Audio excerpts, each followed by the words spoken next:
बाबा साहेब भीमराव अम्बेडकर, सावित्रीबाई फुले और भी महान विभूति हमारे जमीन पे खड़ा हुए हैं और लोग समाज पूरे विश्व में अपना परचम लहरा रहे हैं।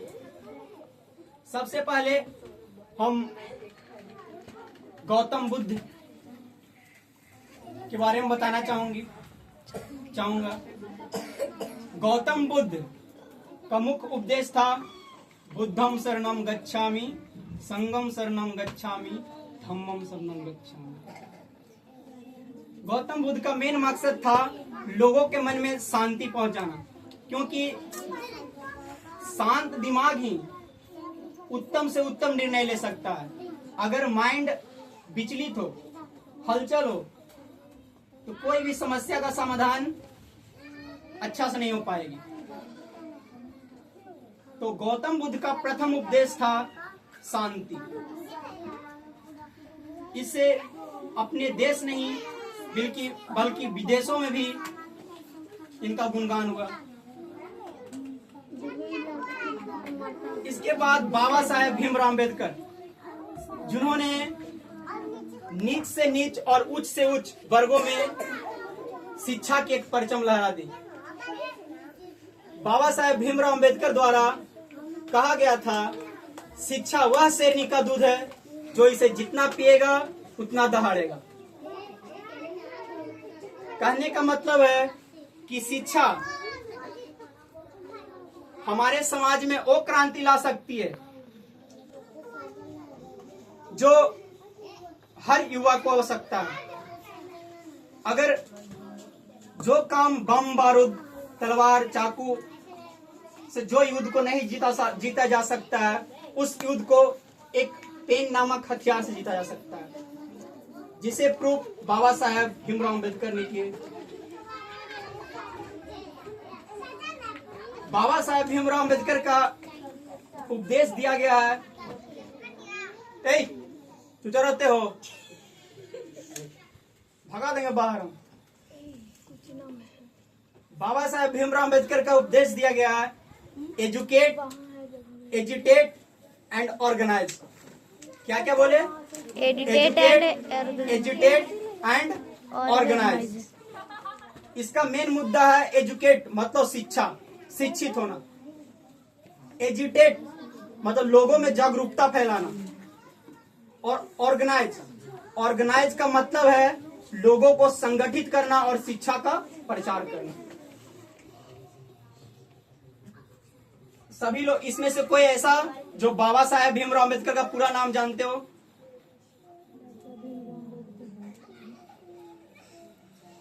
कोई जानते हो? भीमराव रामजी अम्बेडकर। भीमराव रामजी अम्बेडकर।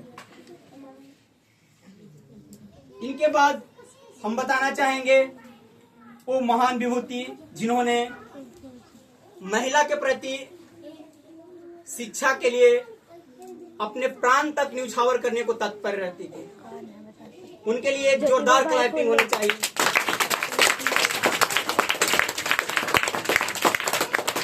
अगर उनका कोई नाम जानते हो तो बता सकते हो? बताओ। ज्योतिबा भाई फुले। ज्योतिबा फुले नहीं, उसकी पत्नी सावित्रीबाई फुले। सावित्रीबाई फुले के बदौलत हमारे देश की महिलाएं शिक्षित हुई। हर स्कूल कोचिंग मतलब मेन उद्देश्य शिक्षा को ग्रहण कर पा रहे हैं। इसलिए हमारे सम्मान की, लेकिन घर में देखोगे नहीं कभी तस्वीर, नाम ही नहीं पता तस्वीर कहां से देखोगे। मेरा बताने का मुख्य उद्देश्य ये है, सुनना केवल नहीं, जो बातों को सुना जाए उसे कोशिश करना समझने का। यहाँ घर पे और कहीं कि से पूछना है, समझना क्या थे, कौन थे। तो सावित्रीबाई फुले सबसे पहले महिलाओं को पढ़ाने के लिए उन्होंने बहुत ज्यादा संघर्ष किया। अब संघर्ष में आता है क्या क्या संघर्ष किए, तो दोनों भाई को भगा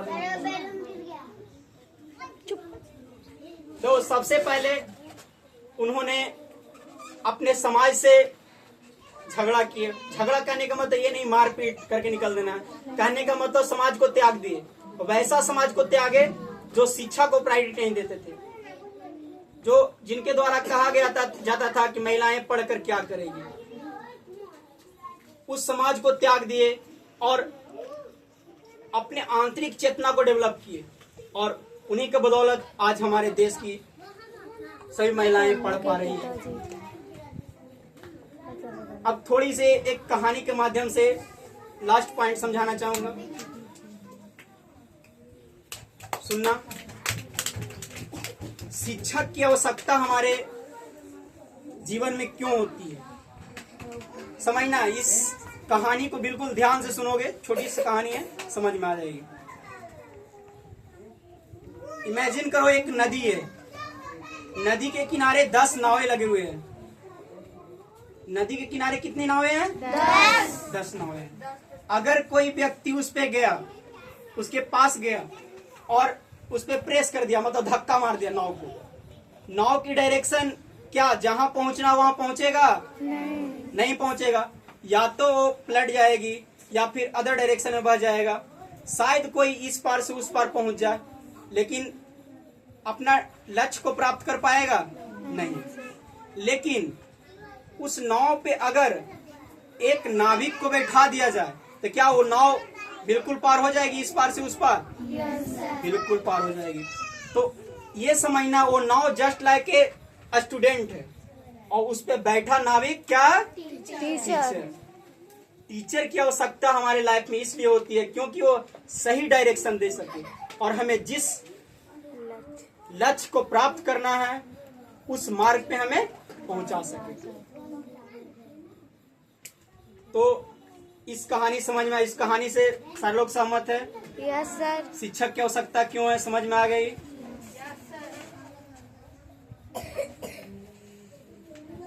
अब इतना कहकर अपनी वाणी को विराम देता हूँ।